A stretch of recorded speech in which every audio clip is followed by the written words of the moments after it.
So in those cases, I've worked in this as well. I've come across this. Um, the important piece of that is for although you have these sort of two swim lanes that are happening in your organization, for the new hire, it should look seamlessly as one training path. So you can't create those two swim lanes in a vacuum. You have to collaborate. So when you're doing that initial needs assessment, when you're looking at who are the roles, what do they need, you've got to work together to come up with the full path. You can't make an enablement path and an HR path.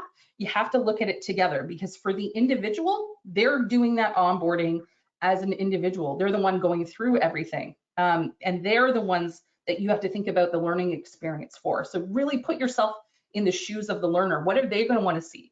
They're going to want to see their full training path, regardless if it's coming from HR or it's coming from enablement.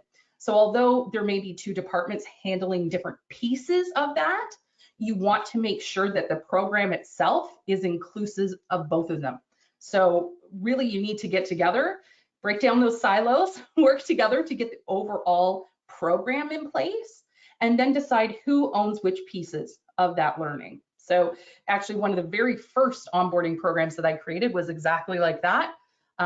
It was like to a T what you're describing. HR owned part of it, and then I was in enablement, and I owned the other piece of it. And we worked together to come up with the initial program and path.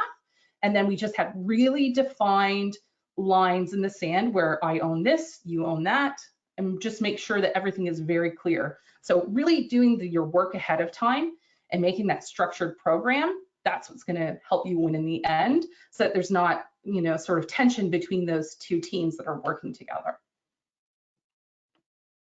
That's it.